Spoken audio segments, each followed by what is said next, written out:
know their diagnosis if it's part of your plan. Kitchen people, you don't have that access, which is not important. But keep in mind their losses, their independence, the control. They've got doctors telling them. They've got IDT members telling them what's best for them. Everyone's telling them what's best for them. But at the end of the day, we need to do what's best for them, by them.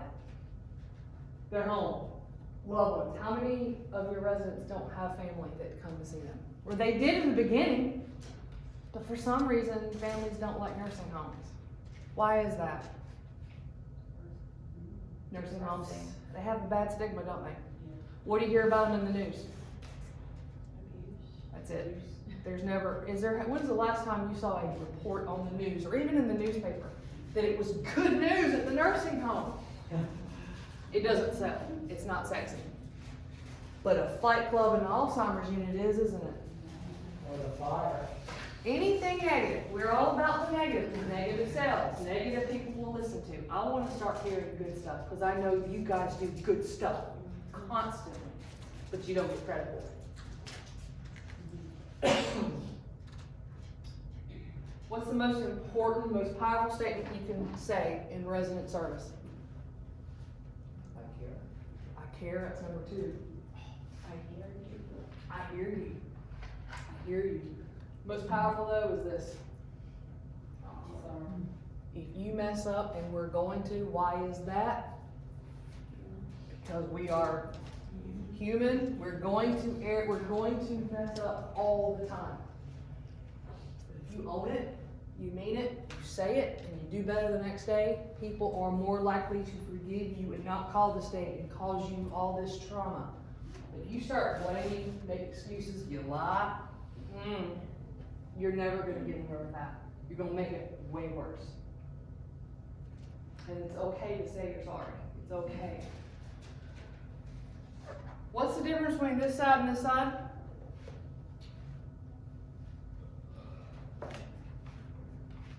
This side versus this side. Am I pointing the right way? The hall's nothing. Nothing. Thank you. You're welcome. There is. You can almost smile. There's nothing. A lot of places will tell me, well, one side is short-term rehab and the other is long-term. Nope. There is no such thing as a short-term rehab. There is no such thing as a short-term rehab because the rules, the regulations, the resident rights are the same. The only difference is that one unit, the doors are locked. That's it. The rights, the rules, the regs are the same. They just need the door locked. And they need to come out of those doors every now and then, by the way, as much as possible. Wow. Any questions thus far? I end on these 2 notes. People forget what you said, people will forget what you did, but people will never forget how you made them feel. This is true for dementia patients all the way to children. If you scare a dementia patient, they won't remember why or how. They might not remember your name, but your face, you scared me and I don't like you anymore. I don't know why, but you scared me. They don't forget that. Feelings and emotions are very powerful. As far as your facility, your smile is your logo, your personality is your business card, and how you leave others feeling after having an experience with you becomes your trademark. I want Trinity Grove to be the whole package, because I'm going to give you a little secret. Every facility has good therapy. I get that all the time. Well, the therapy was good. Every facility has good therapy. But what about the food? What about the care? What about the response to complaints? What about activities? What about the supervision? What about, and the list goes on and on. Make it your whole experience. Don't make yourself a Spectrum, Time Warner Cable situation, because it only takes 1 or 2 times. And your name is mud out there. Because the negative people don't shut up. They don't shut up. Positive people will talk for about 2 weeks. And they got things to do. You made their life better. You fixed them, they move on. Don't fall into that trap. Give them nothing but positive to talk about. Any questions about resident rights? Cool. Now, that that's the most boring topic on the planet. Let's depress you. Bonnie asked me to talk about abuse reporting.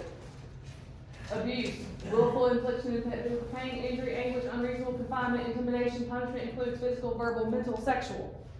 You know what abuse is. If it walks like a duck, smells like a duck, quacks like a duck, Is it? it's a duck. Abuse is abuse. Hitting, slapping, punching, pinching, using hot and cold water as punishment. Yes. Yes. Improper use of medicine. That would be chemical restraint. Beating, scratching, biting, burning, tripping, using improper restraint. Again, using furniture to keep someone. You also are causing them to lose mobility, which is an immediate jeopardy. Verbal. Making threats of harm, insulting or laughing at individuals, frightening the individual, leveraging power over a resident. If you don't take this medication, I'm not going to shower you for the next 2 weeks. That's a power trip. That's abuse. Mental, making a fist or any gesture. Flipping them the bird. Telling the elder to have a bowel movement in their breathe. That is now considered mental abuse. Someone who is able to use the bathroom, but in asking for assistance and you tell them to do that, that's a humongous problem.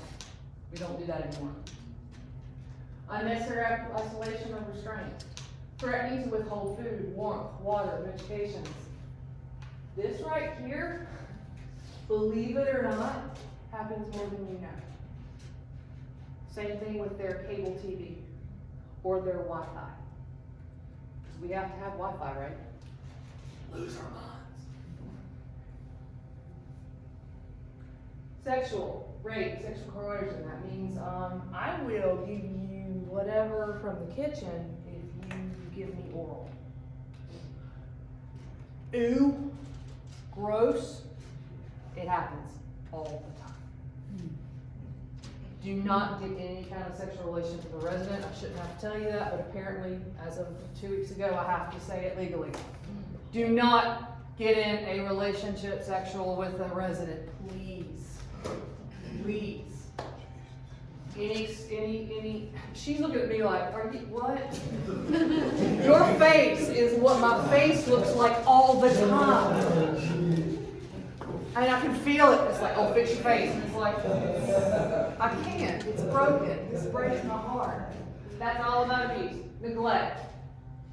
Caretaker, which is you guys. Failure to provide basic services or with physical harm, mental anguish, to maintain mental and physical health to any disabled adult. That's neglect. Are there different levels of neglect? Yeah. That word is a buzzword. That word is a word that Bonnie never wants to hear.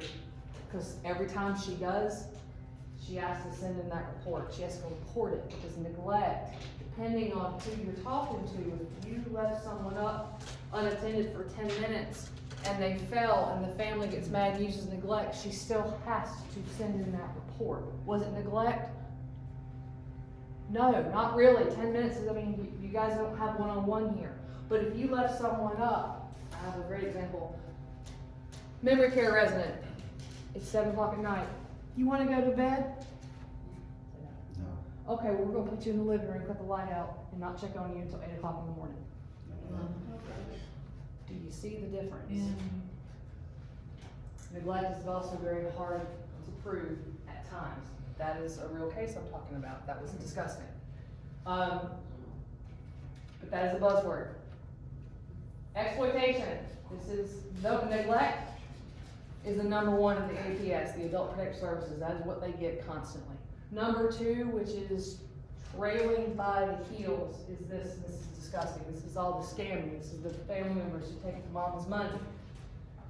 Improper use of adult resources, cash, vehicles, anything of cash value is exploitation. So if you see little Billy grandson who comes around once a month for 5 minutes and he's carrying a checkbook back there, you better talk to Aaron. You better tell Bonnie. Not your job to investigate it, but you need to tell somebody. Especially if the resident's upset every time that Billy comes to visit for those 5 minutes and she is crying. Red flag. Something's wrong with that picture. You also, as a facility, you have a daughter that's been the representative payee, been paying mom's liability for 3 years here, and all of a sudden it stops. And you see her on the weekend driving her new Mercedes. But she owes the facility 10 grand. Should the resident have to go? No, you should be calling APS. That's exploitation of residents' funds. That happens a lot. And residents should not be punished for it. In North Carolina, the law says that if you have reason to believe that an older adult, also children, has been abused, neglected, or exploited, you must contact the County of Social Services. I'm saying this for your neighbors at home, for the world out there. If you suspect it, please call. You could save someone's life.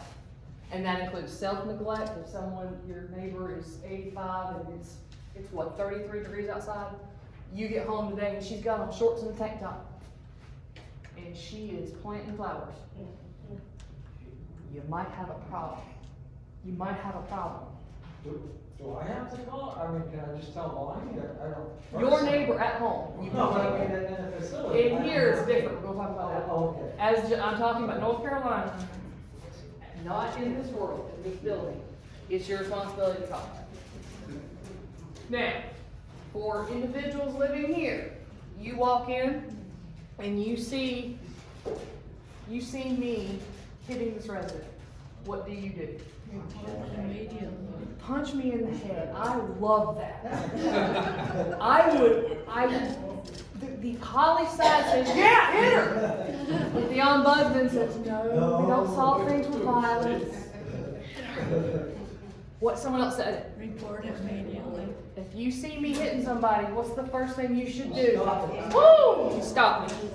That's not just about hitting. That is about if you see someone scolding a resident, mocking them, you stop it. Get that resident safe, make sure they're okay. Then what? Who do you report it to? Bonnie. If it's 3 o'clock in the morning, who do you report it to? At 3 o'clock in the morning, right? She wants to know. If you can't reach Bonnie, you call Sharon. And if you can't reach them, you keep calling them until someone calls you. It is important. There's all kinds of things that has to happen. That if you don't report it in a timely manner, you get in twice as much trouble. And that's on Bonnie to take it from there, but she's got to know about it. Now, if it's your buddy that you know is doing something, co-workers, Bonnie expects you can take a piece of paper, type it, write it, don't sign it, shove it under her desk, under her door. You need to stop it. You need to report it one way or another. You don't have to tell your name, but hey, this is going on. You need to look into it, and it will be on her. Any questions about that? What's the first step if you're seeing it? Stop. Then what? Report it. To who? Bonnie. Does it matter when? No. Immediately.